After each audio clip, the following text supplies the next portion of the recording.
I never thought I would go back to art. Not after spending years building a career as a graphic designer, only to abandon it all on a whim. My family certainly didn't approve. "What a waste of your degree," my mother scolded when I resigned. Even I harbored doubts, wondering if I had made the biggest mistake of my life. But deep down, I needed to know if this long-dormant passion could transform into something real. It started small at first, a painting here and there in my cramped apartment between shifts waiting tables downtown. I can still smell the pungent odor of acrylics mingling with lingering cooking spices, reminding me of those late nights filled with bursts of frenzied inspiration between long days scraping by. The turning point came on an ordinary Wednesday at my part-time job at that cozy bookshop on Vine Street. I was restocking the shelves when this handsome stranger sauntered up and struck up a chat about the artwork displayed around the store. There was an undeniable charm about him with those sharp blue eyes that felt like they bore right through to my soul. "These paintings have such movement, a subtle rawness that pulls you in," he remarked while admiring a cityscape. I laughed softly. "If you're impressed by those, you should see my work." The words slipped out on their own volition, instantly feeling my cheeks flush red. I expected awkward niceties or polite excuses, but instead, an intriguing glint crossed his eyes. "I'd love to." That impromptu invitation led to coffee the next day that soon blossomed into friendship and perhaps something more. Ethan was magnetic in a way I hadn't experienced before. He hung on to every brushstroke I described and articulated precisely what my artwork stirred within him, affirmations I had secretly craved. Overnight, it seemed, Ethan had entangled himself into every aspect of my world. My thoughts circled his smile, our inside jokes, his steadfast devotion. When he proposed on our one-year anniversary at Luigi's Trattoria, the restaurant where we shared our first date, I gazed awestruck and breathlessly uttered, "Yes." This man represented everything I desired, romantic partnership infused with creative passion. Little did I know, this joy and unfettered inspiration would be fleeting. A treacherous turn waited around the corner that would shatter my naive dreams and set into motion a painful yet transformational journey of self-discovery. The first year of our marriage was pure bliss. Ethan enthusiastically supported my dedication to art, encouraging me to leave my dreary waiting job to focus entirely on channeling my creative spirit. I embraced this newfound freedom with fervor, converting our tiny apartment's second bedroom into a makeshift studio filled with half-finished canvases caked in paint. I would get lost for hours sketching feverishly, only resurfacing when Ethan appeared with takeout and adoring smiles. He cherished watching my passion unfold with childlike wonder. My days overflowed with inspiration, the once dammed floodgates now burst open. I experimented with styles from realism to abstraction, losing myself in the emotive escape each piece provided. For the first time, art didn't seem like merely a hobby, but a tangible new beginning. Ethan reveled in my creative reveries, often impressing friends with impromptu showings in our amateur gallery apartment. It empowered me to witness how he boasted about my talents to anyone who would listen. Or at least, that was my rose-colored perception in those early days. The first hairline cracks in our bliss appeared after Ethan introduced me to his parents over dinner one autumn evening. His mother, Carol, resembled her son, easy smiles and genial warmth that instantly set me at ease. But his father, Nicholas Grayson, exuded an air of austerity. His steel-gray eyes coolly assessed me between bites of roasted duck as stilted small talk danced between us. The probing questions about my family lineage and career ambitions brought a prickly heat to my cheeks. This man represented old money and older ideals. When Ethan glowingly mentioned my artwork, his father's lip curled ever so slightly. "And what exactly does one do with an art degree these days?" His tone implied this was purely rhetorical. I opened my mouth to respond, but Ethan jumped in boisterously. "Oh, Dad, you know, she sells pieces here and there." His platitudes hung empty, leaving a knot in my stomach that lingered for days. From there, Ethan started staying at the office later often, tackling important projects he claimed demanded more attention. The distance drove me deeper into my painting, carefully avoiding any displays during his brief appearances at home. because while my gut whispered warnings, my foolish heart drowned them out with daydreams and watercolor landscapes. If only I had listened. The months following that tense dinner slipped by in a disquieting pattern. Ethan's lengthening work hours left me in solitude, painting the days away, finding comfort in colorful abstraction. My shows of affection were met with distracted kisses as he slipped out the door, always running late for another business meeting. I buried my growing agnesi under layers of cobalt and vermilion, losing track of time in the studio, until one dreary Tuesday afternoon when the trill of my ringtone sliced the silence. "Eliza, dear, I hope I'm not catching you at a bad time." Carol Grayson's genteel voice greeted me. "But Ethan's father is having a small soiree this weekend at the country club, and he insisted you both attend. They're eager to get to know his new wife a little better." My throat clenched at the prospect. "Oh, how lovely. Of course we'll be there." The fabricated enthusiasm felt so hollow. We exchanged pleasantries before the call ended, leaving me fixed in place with the phone still pressed to my ear. Ethan arrived home later, reeking of expensive whiskey. I softly told him about the call as he loosened his crooked tie. His face flashed panic before he masked it with nonchalance. "The old man just wants to show off, pay him no mind," he slurred while kicking off his shoes. My relief was short-lived. As he staggered past me towards the bedroom, his shoulder clipped the edge of my easel, sending it crashing to the ground. I stood frozen as tubes of paint bled across the hardwood floors. When I finally found my voice, Ethan was already passed out atop the sheets. The night of the event arrived cloaked in a slick sheen of dread. As I slipped on my cocktail dress, my reflection stared back like a condemned prisoner. Ethan's assurances the car ride over rang hollow compared to the tension carved into his face that he kept angled towards the window. Upon arrival, Carol embraced me lightly before Nicholas materialized through clouds of cigar smoke. His assessing gaze picked me apart in microseconds, lingering on stray paint staining the hem of my dress. "Welcome, my dear. So glad you could attend our gathering." The words held all the warmth of a snake, judging when to strike at the mouse trembling in its path. The soiree passed by in a blur of forced smiles and vapid small talk. Each tick of the grandfather clock was a nail in my coffin. As the evening wound down, Nicholas requested a private word with his son. Ethan's reassuring grip on my wrist slipped away as he vanished behind the mahogany doors of his father's study. I wandered the abandoned halls alone with dread churning inside me until I came across Ethan's childhood bedroom. Nostalgia softened my frayed nerves as I took in the museum-like preservation from his glory days as a high school baseball star. Ribbons and trophies gleamed under glass cases, above neatly arranged yearbooks and team photos marking happier memories. The clock struck midnight when raised voices shattered the stillness.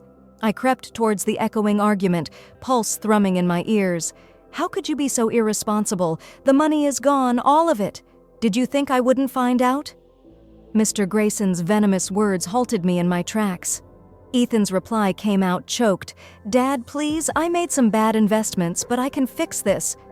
"We are well beyond fixing anything. I just poured my remaining assets into keeping the family business afloat while you squandered funds on what? Extravagant gifts for that wife of yours?" Their biting words blurred into background noise as hot tears stung my eyes. I had been so blind, so naive. Ethan's gambling and luxurious lifestyle had drained his trust fund dry, and now the truth had caught up to us both. I vaguely registered the study doors swinging open as I fled outside into the cold night air, Ethan's distant pleas echoing behind me. I had to escape this house of lies. By the time Ethan stumbled into our dark apartment hours later, reeking of liquor, rage boiled inside me, dangerously close to spilling over. His slurred apologies and excuses only stoked the flames. Then his demeanor shifted and he regarded me with an unsettling, predatory glint. "This artwork, it's your precious little hobby that keeps you distracted, isn't it, darling? Too distracted to care about pulling your weight, perhaps. Before I could react, his fist collided with my half-finished canvas. The splintering wood and tearing canvas drowned out my cries. He tore through my life's work like a madman until the studio was an unrecognizable disaster of broken dreams and supplies. Then he was gone, the echo of the slammed door reverberating through my devastated world. The following weeks crawled by in a fog of heartache and hopelessness. I oscillated between sobbing on the bedroom floor surrounded by shreds of my former dreams and wandering the streets aimlessly until hunger drove me home. Ethan vanished on extended business trips, his absence now more deafening than his drunken tirades ever were. On one such walk under ominously overcast skies, I stumbled upon a gallery show for a renowned local artist.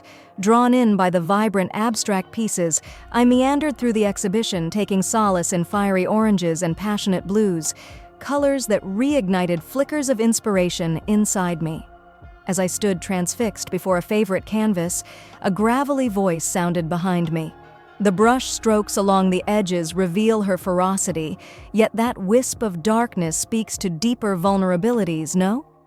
I turned to find an elderly man grinning at me conspiratorially. His wrinkled eyes radiated wisdom and kindness. We fell effortlessly into discussing this mysterious artist's motivations that later shifted into his mentoring aspiring talents. As we parted ways, Augustus, as he had introduced himself, pressed a business card into my palm. "Forgive an old man's intrusion, but I detect a fierce creative spirit in you, my dear. Should you ever desire a bit of guidance from someone who has walked a similar path, please call me." His knowing look imparted more empathy in our brief interaction than I had received in months. When I arrived home, red-rimmed eyes heavy with catharsis, an urgent voicemail from Carol awaited. Between anguished sobs, she revealed Nicholas had suffered a serious heart attack and the family business was crumbling from insurmountable debts. My chest tightened, hearing the sweet woman who had shown me such kindness was now facing utter devastation after standing stalwartly by her callous husband's side for decades. I thought of the card burning a hole in my coat pocket and made a decision. After weeks adrift in choppy seas of adversity, speaking with Augustus felt like stumbling upon a lighthouse promising safer harbors ahead. Over tea and biscuits, he patiently listened as my story poured out of me like an uncapped fire hydrant. When at last my tears slowed to a trickle, Augustus leaned back thoughtfully in his chair. "My dear girl, the path you seek exists within if you can find the courage to forge ahead, guided by your truths. Stormy detours will arise, but stay authentic to who you are, for when passion ignites our spirits, even the coldest rains cannot extinguish that flame." A renewed spark of inspiration glowed inside me as I embraced this gracious mentor's wisdom. For once, instead of dread, I felt hope stirring just over the horizon, beckoning me towards redemption I now knew I deserved. Empowered by Augustus's guidance, I initiated divorce proceedings the next day. Signing the paperwork came with surprising ease after enduring months of anguish. I half expected immediate relief washing over me, but a lingering ache persisted, knowing I had shattered the hopeful dreams of that bright-eyed newlywed who saw this man as her soulmate. At first, Ethan dodged the delivery notice with his usual avoidance, until I received a frantic call from Carol. Ethan had turned up on their doorstep, gaunt and disheveled, raving about fixing this mistake. My heart twinged with concern seeing this once vibrant man reduced to a shell of his former charisma. When we finally came face to face across the rigid lines of our courtroom tables, the toll of Ethan's deterioration hit me squarely. His sunken eyes pleaded with me as he recounted extravagant promises, no more lies or gambling, weekend trips to Paris, a fresh start far away from his father's crushing expectations. Part of me desperately wanted to believe in redemption, that our love could phoenix from the ashes stronger for enduring the flames. But then my gaze landed on those divorce papers between us, reminding me of the destruction left in his wake. I had scraped my heart off the floor too many times to ignore the warnings Augustus ingrained in me. As I opened my mouth to politely decline, Ethan's desperate overtures, our lawyer pulled me aside with an alarming update. Further investigation into Athens' finances unearthed mounts of hidden credit card debt and questionable offshore accounts nearly doubling the amount we originally discussed. I felt bile rising in my throat as the judge's gavel slammed down. Just when I thought we had passed the darkest hours, the light at the end of the tunnel was snatched away. Or so I believed, but the tides of misfortune often turn when we stand poised on the knife's edge of defeat. In the chaotic months following the divorce, I struggled to regain my footing. The astronomical debt settlements Ethan left in his wake forced me from our cozy apartment into a cramped studio with peeling paint and questionable stains. By day, I waited tables, straining smiles despite dripping sweat and throbbing feet. By night, I attempted to reinvent myself as an artist, slowly accumulating an online portfolio, showcasing the emotional abstractionism Augustus inspired within me. As my modest following grew, I savored their glowing praise that validated the courage it took to start over. On particularly challenging days, I reread comments from aspiring creators who found inspiration in the phoenix, rising from ashes themes woven through my work. During a rare afternoon off, I wandered the local art walk downtown, searching for community. One booth captured my eye, a rugged outdoorsman selling stunning nature photography prints. I complimented a majestic mountain landscape that stirred nostalgia for a recent hike with Augustus on clearer trails. "You must be the artist, Eliza. I'm Alex." The man extended his hand to shake. He revealed recognizing me from an artist feature Augustus shared, given their longtime friendship. We chatted for hours about creative passions and losing ourselves in the wild until dusk fell. I was taken aback when Alex invited me to dinner, but Augustus's voice echoed. "Take chances on connections that feel right." Across candlelight over wine, I learned of Alex's world travels capturing rare phenomenon found in nature's unpredictable beauty. Lightning storms, the aurora borealis, eagles in flight. There was an alluring calm and quiet confidence about him. Walking home, I felt stirred by our easy rapport, yet wary of history repeating itself. I had shattered my ability of trusting blindly once too often. Weeks later, Carol called, her voice uncharacteristically timid.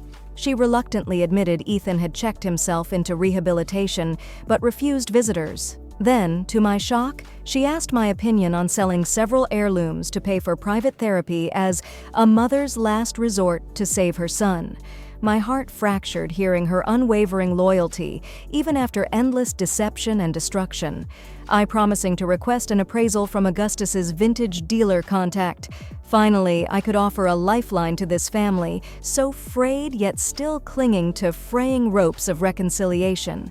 In the coming months, glimmers of light peeked through the lingering storm clouds. My online art business steadily gained traction, allowing me to rent a tiny storefront studio to meet customer demand. Its vaulted windows flooded the space with brilliant inspiration.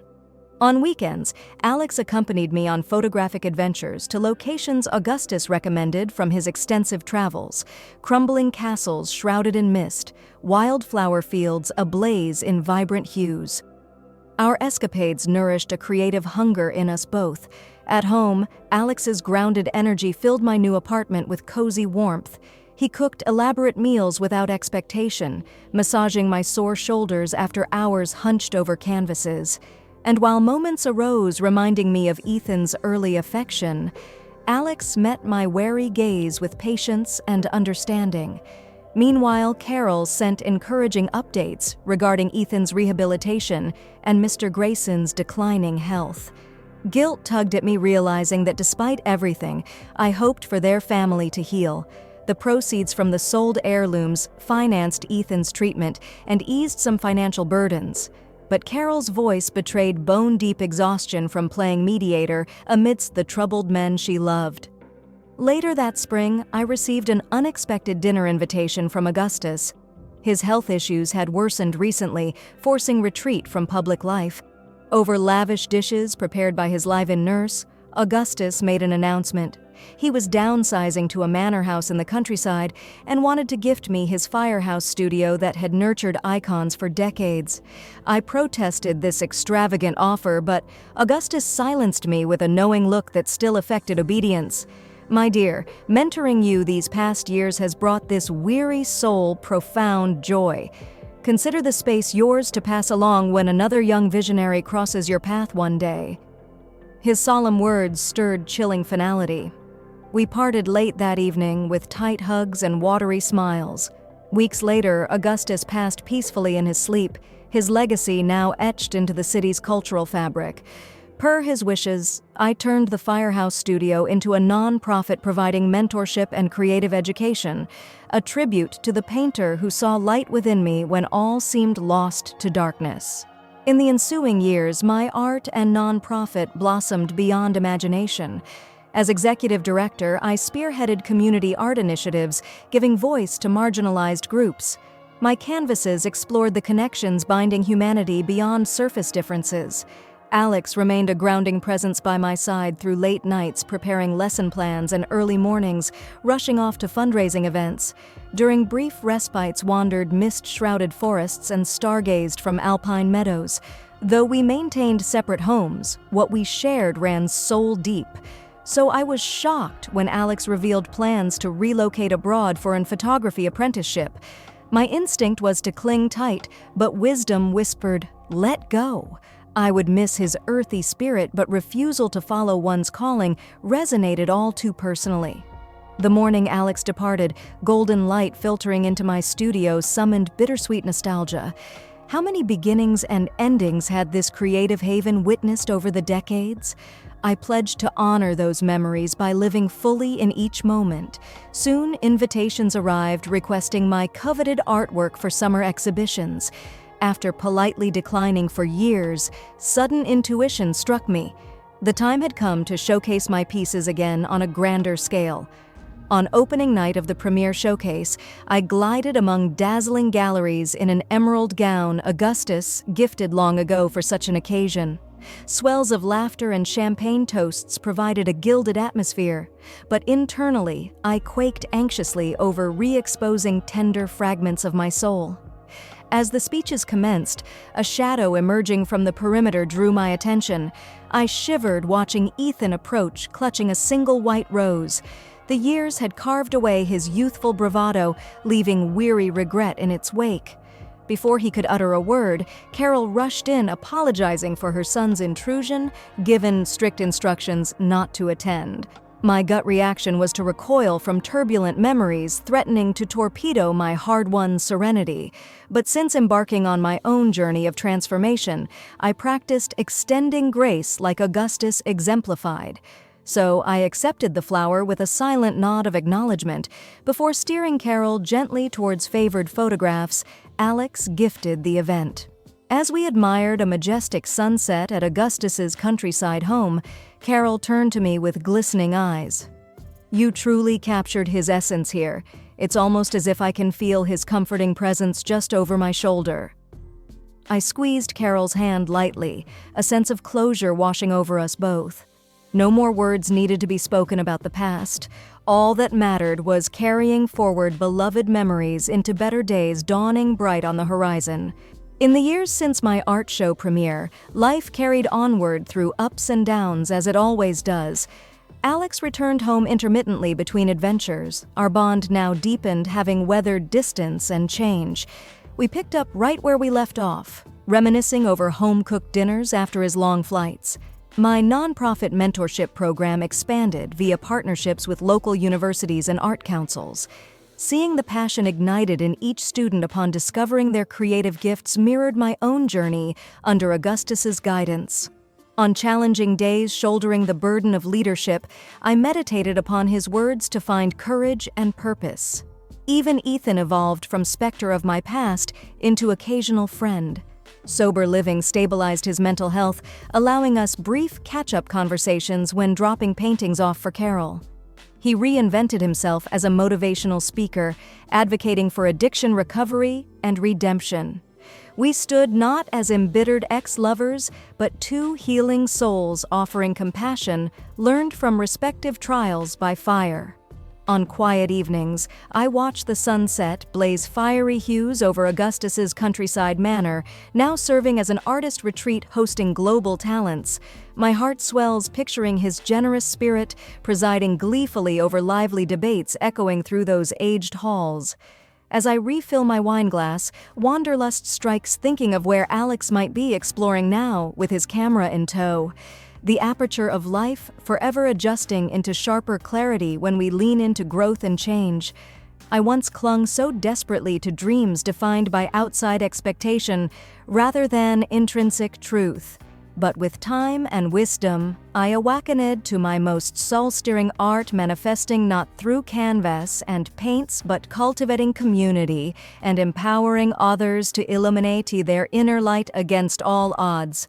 For what is the role of an artist if not to capture glimpses of humanity's endless capacity for resilience and recreate it as beacons guiding kindred spirits through the darkness? My dearest mentor taught me that timeless lesson so long ago, which continues shaping my ever-evolving masterpiece called life.